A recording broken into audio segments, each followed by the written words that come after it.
If you're about to have a child or you are pregnant, you're gonna prioritize your health because you are gonna download your immune system to that child.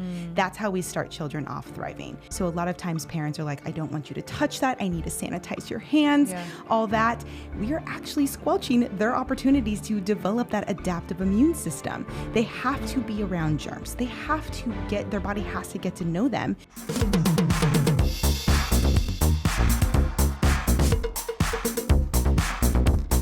Hi everyone, welcome to another episode of The Shift with Gina. I have a very special guest in the studio today, my friend Colleen.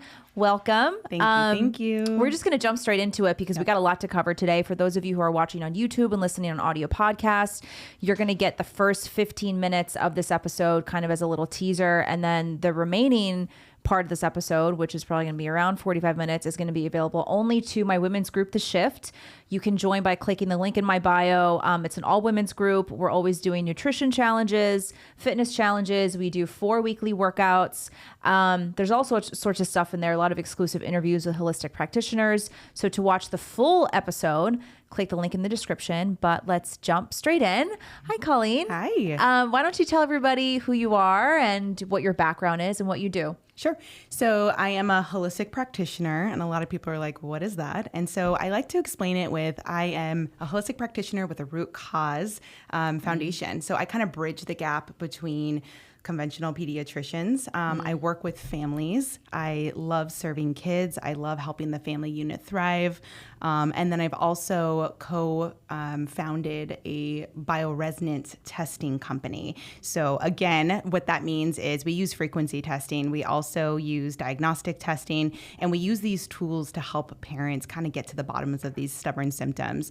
A lot of times when you go to your pediatrician, they might suggest a food allergy test or whatnot. And, really they're not read with a functional lens. And so my collective of practitioners come in and we look at what the root causes are of those, utilizing testing. Right. Yeah. And that's sort of that's the entire difference. It like hinged on the whole difference between the conventional medical system and what holistic practitioners do, treating the root cause versus just putting a Band-Aid on the symptoms, right? Yeah, it really is something that's not being talked about a lot. And we're finding it to be such a pressing issue that this has to start being talked about. We have to start getting to the root cause of a lot of these issues of why our children are coming in, whether it's repeated ear infections or even rashes, believe it or not. The answer is not steroid cream. There is reasons that your body is trying to tell you. And so I'm someone that gets to the bottom of that with you. Yeah, that's fantastic because, I always share statistics of how unhealthy American adults are. Like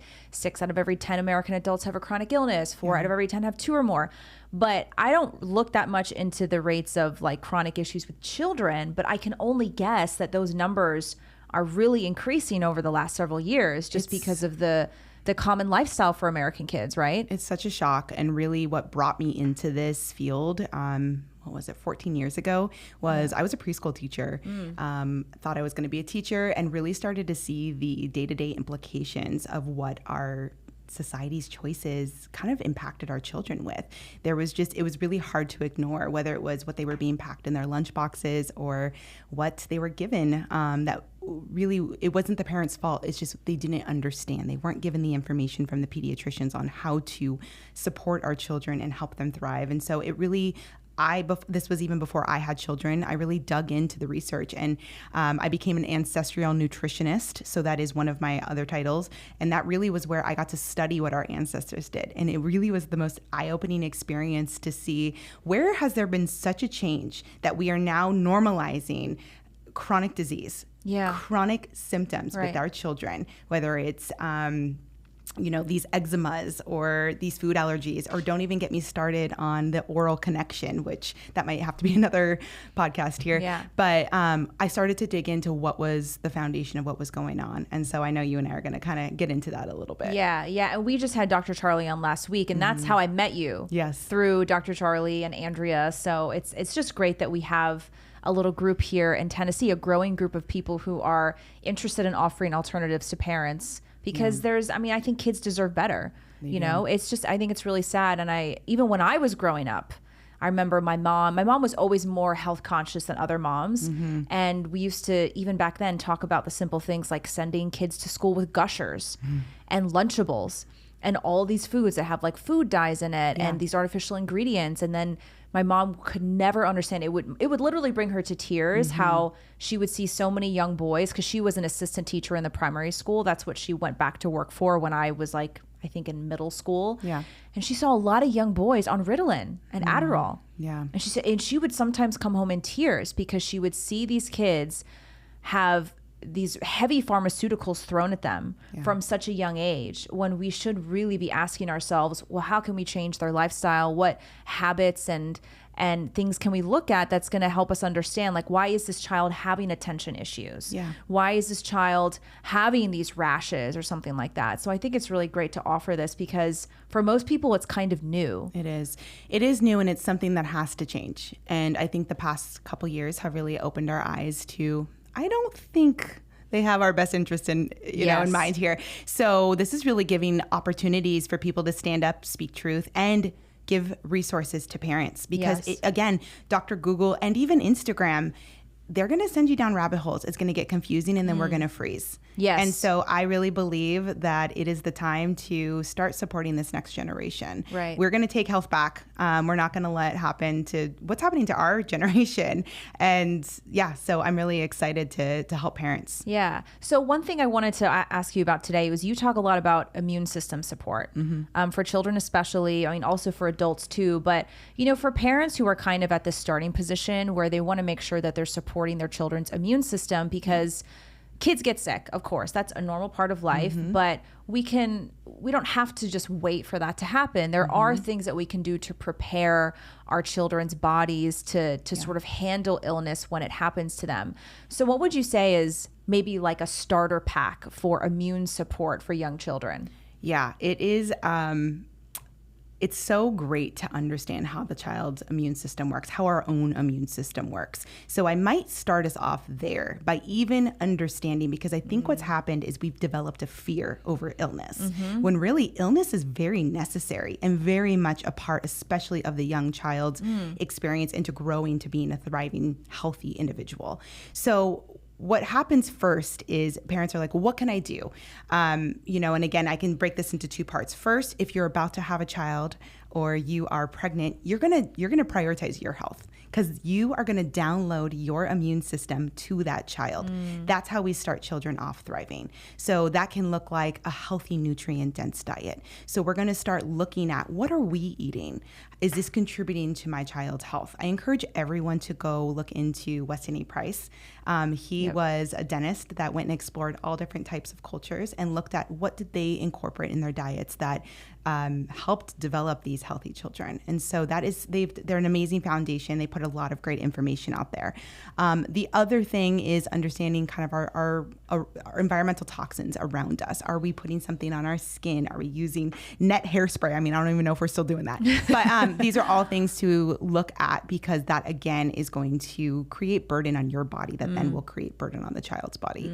And then also developing more information and knowledge around how to have healthy births. We've been told so many times that we have to birth one way. There's so many beautiful ways to birth, depending on the comfortability of the mother, but it doesn't have to be you on your back in a hospital being told what to do. You have choices today, and that can impact the health of your child also. So those are kind of those beginning steps. Now, the second step is really understanding that we have two immune systems. We have our innate immune system, which I kind of touched on. That's what's downloaded. That is kind of our first line of defense. That's going to be what gets activated the minute we come encounter with a virus or a bacteria. We're going to send those soldiers out. So we want to make sure that that innate immune system is robust. Again, coming back to our inner toxin buckets. How's our body? Is it being kind of bombarded? And so now our immune system isn't functioning. That innate immune system is weakened. There's definitely, again, coming back to diet, that can help that innate immune system feel robust. There is herbs that we can incorporate that I can, speak to. Maybe my top three would be echinacea. I love using homeopathy. So homeopathy is going to be this kind of ancient medicine, we'll call it, that actually goes and strengthens the body's, immune system as opposed to goes and treats and cures. I also love minerals. Minerals are the spark plug to our body. So if we don't have those building blocks, minerals, whether it's magnesium or calcium, then we actually can't mount an appropriate response. So that innate immune system is so important for our child to experience. So if they get sick, the sniffles, children or parents or pediatricians might say, okay, we need to take care of that. We need to stop it. When really that's the innate immune system doing its job. Don't squelch it. Don't suppress it. Let it do its job and aid the child in the healing. Let the body do what it's made to do. Then we've got the adaptive immune system. Now, the adaptive immune system, I like to call it our specialist. This is something we adapt over time. So a lot of times parents are like, I don't want you to touch that. I need to sanitize your hands, all that. We are actually squelching their opportunities to develop that adaptive immune system. They have to be around germs. Their body has to get to know them so that it can say, hey, I know you. I created an antibody for you. So next time I come encounter with you, I will remember. And that's how we amount a response. Right. Okay. And so those are just two, again, it can get kind of scientific, but those are two very important factors I like to inform parents about the immune system. And really, again, bringing it back to the basics. How do I support my child? That's understanding home health, the environment that the child's in most of the day, food, nurturing, nutrient-dense foods.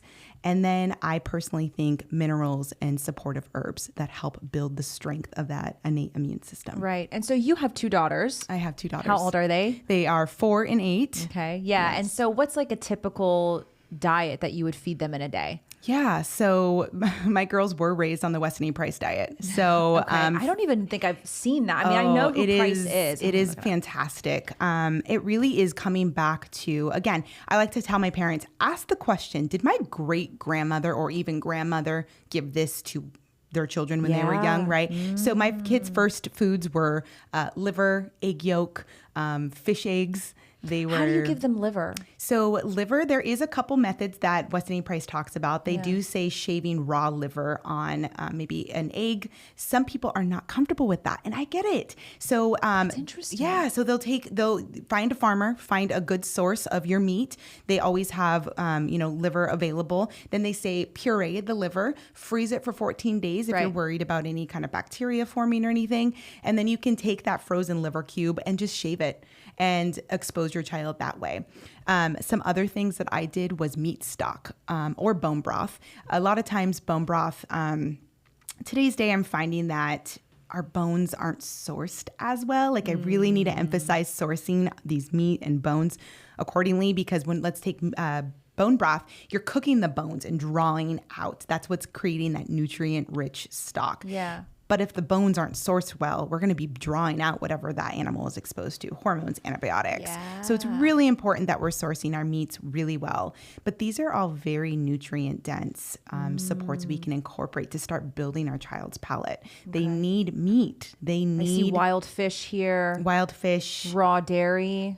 I personally didn't do raw dairy. I think I did butter, actually, raw butter. Okay. I didn't.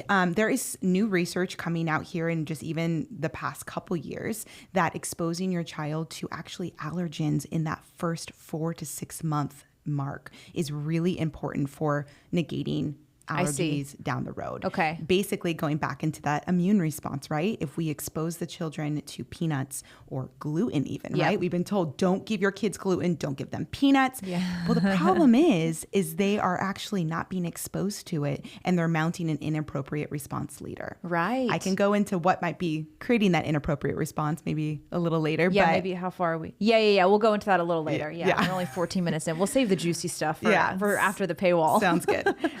And so really that nutrient-dense diet is going to be the building blocks. A lot of times parents, can breastfeed. That's fantastic. Minding your diet, that's going to be going into the child. Yeah. And then, as they get older, don't create special foods for them. I'm all about exposure. So with my kids, we ate our food. We could put a little bit on their plate. Yeah. I didn't respond.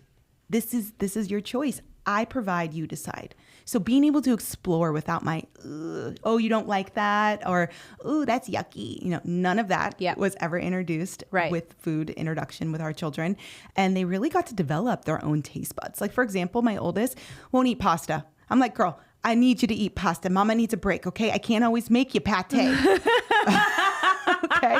So it's kind of biting me in the butt a little bit. But I really think our children love developing their own tastes, and also knowing that if your child poo-poos one food, it is not that they don't like it. They actually have to be exposed to it like 10 different times to even develop a preference for that food. Hey guys, I hope you enjoyed that little teaser. If you would like to watch the full episode of Colleen and me, click the link in the description and join my women's group. The Shift, we talk about some topics that we're not allowed to talk about on social media. So if you join my women's group, you can get access to the full episode and hear all the information. And we'll see you next time. Bye.